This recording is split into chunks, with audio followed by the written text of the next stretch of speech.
আসসালামু আলাইকুম। বাংলাদেশ ইলেকট্রনিক্সের পক্ষ থেকে আমি আপনাদেরকে জানাই স্বাগতম। বন্ধুরা, আজকে আমাদের সামনে একটা চার্জার ফ্যান আসছে।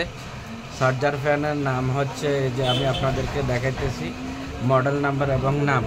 তো এই চার্জার ফ্যানটার সমস্যাটা হচ্ছে চার্জার ফ্যানে চার্জ লয় না, পাওয়ার 80 ছাড়ি দেয়। তো আমি আপনাদেরকে দেখাইতেছি সমস্যাটা, দেখতে থাকেন। তো আমি এখন এই যে কেবলটা লাগাইতেছি, কেবলটা লাগালাম। কেবলটা লাগানোর পরে আমরা এখন কি করব, এই যে পাওয়ার দিব। পাওয়ার দিলে দেখবেন যে এখানে লাইটটা আসে, নিভে যায়। এই যে আমি পাওয়ার দিলাম, এখন তো পাওয়ার আসতেছে না। এখানে সুইচ দিতে হবে মনে হয় নাকি। এই যে ক্যাট ক্যাট করতেছে গায়ে, দেখেন। হ্যাঁ, মানে স্পার করতেছে ভিতরে। এই যে একটা সমস্যা, এরপরে সিগন্যাল লাইটটা নিভে গেছে, ভিতরে ক্যার ক্যার করে আওয়াজ দেয় এবং সিগন্যাল লাইটটা তখন জ্বলছে, যে চার্জিং লাইটটা, এরপরে এটা বন্ধ হয়ে গেছে। এই কারণে যাই চার্জার ফ্যানটার মধ্যে চার্জ হয় না। তো আজকে এটা আমরা ঠিক করে আপনাদেরকে দেখাবো। এ ধরনের সমস্যা হলে আপনারা ঠিক করতে পারবেন, একদম সিম্পল বিষয়। আমি এখনও খুলি নাই, তারপরও বলতেছি আইডিয়া থেকে, একদম সংক্ষেপ সোজা একটা বিষয়। তো আমরা এখন বলতেছি, আপনারা দেখতে থাকেন।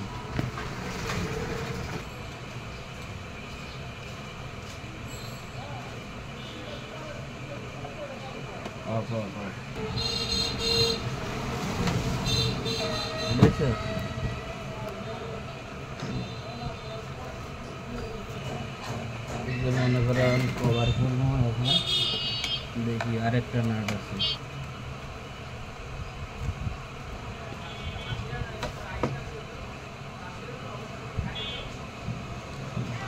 এই যে সমস্যাটা, এই জায়গা দেখছো, এই যে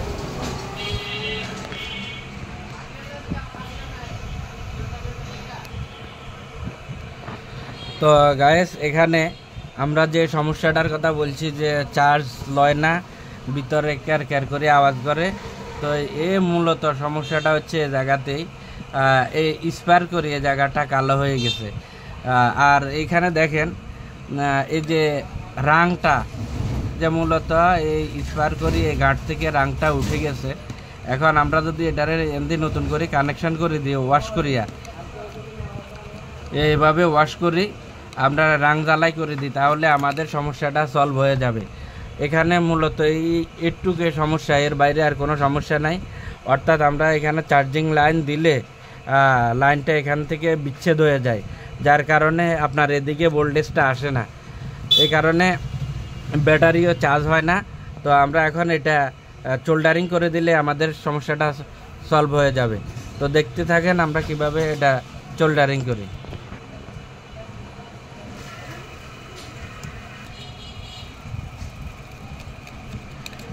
তো দেখেন, আমরা এটা সুন্দরভাবে ওয়াশ করছি। এই যে ভিতরের রাংগুলা দেখতেছেন, যে আমরা রাংগুলা ইনসুলেশনটা উঠাইয়া এখন আমরা এখান দিয়ে রাং লাগাই দিব।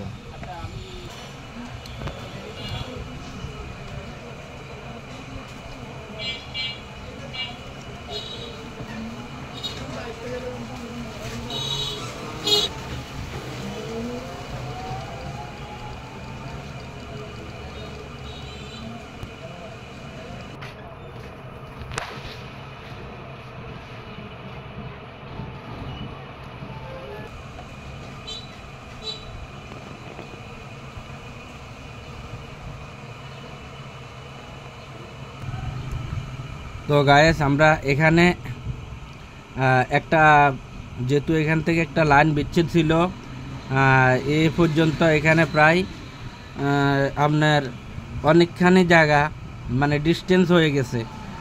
তো আমরা কি করছি, এরকম একটা তার টানা দিছি, এরকম একটা তার এখান থেকে এ পর্যন্ত টানা দিয়ে দোনোটা এপার এবং এপার দুটাই আমরা সংযোগ করে দিছি। দিয়ে আমরা এটার মধ্যে রাং দিয়ে দিছি। দেখেন, আমরা রাং দিয়ে দিছি, রাং দেওয়ার সুন্দর করে জ্বালাই করে দিছি। এখন আমাদের সমস্যাটা সলভ হয়ে গেছে। এখন আমরা যদি এখান দিয়ে পাওয়ার লাইন দিই, আর কখনো স্পার করবে না, আর কখনো ডিস্টার্ব করবে না। তো দেখাইতেছি আমরা, এরপরে আপনারা নিজেরা দেখেন এখন কি আর পাওয়ার লাইনটা অফ হয় কিনা। তো আমরা এখন এটা ফিটিং করতেছি, আমাদের যেহেতু কাজ শেষ কারণ আমরা এটা ফিটিং করতেছি।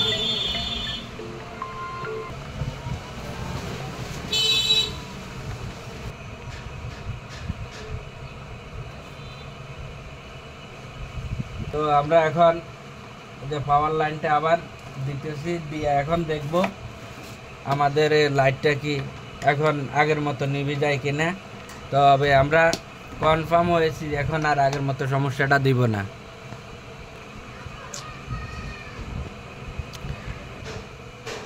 তো আমরা এখন যে পাওয়ার লাইনটা দিতেছি, দেখেন যে পাওয়ার লাইনটা আমরা দিতেছি, পাওয়ার লাইনটা আমরা দিলাম। এখন দেখেন আমাদের এই যে সিগন্যাল লাইটটা, এখন সিগন্যাল লাইটটা জ্বলতেছে, এখন আর নিববে না। আমি বলছি কি আগে দিলে এটা কতক্ষণ পরে নিভে যাইতো, ভিতরে কটকট করে আওয়াজ হইতো, আর এখন দেখেন নিভতেছে না। তো অবশেষে আমরা এই ফ্যানটা ঠিক করতে সক্ষম হয়েছি। ঘরের ভিতরে যদি আপনাদের কারো এভাবে ফ্যান নষ্ট হয় বা এ ধরনের সমস্যা দেখা দেয়, তখন আপনারা এভাবে যেভাবে দেখাইছি এভাবে ঠিক করে ফেলবেন, একদম সহজ। তো সবাই আজ ভালো থাকবেন, আজকে এ পর্যন্ত, আল্লাহ হাফেজ।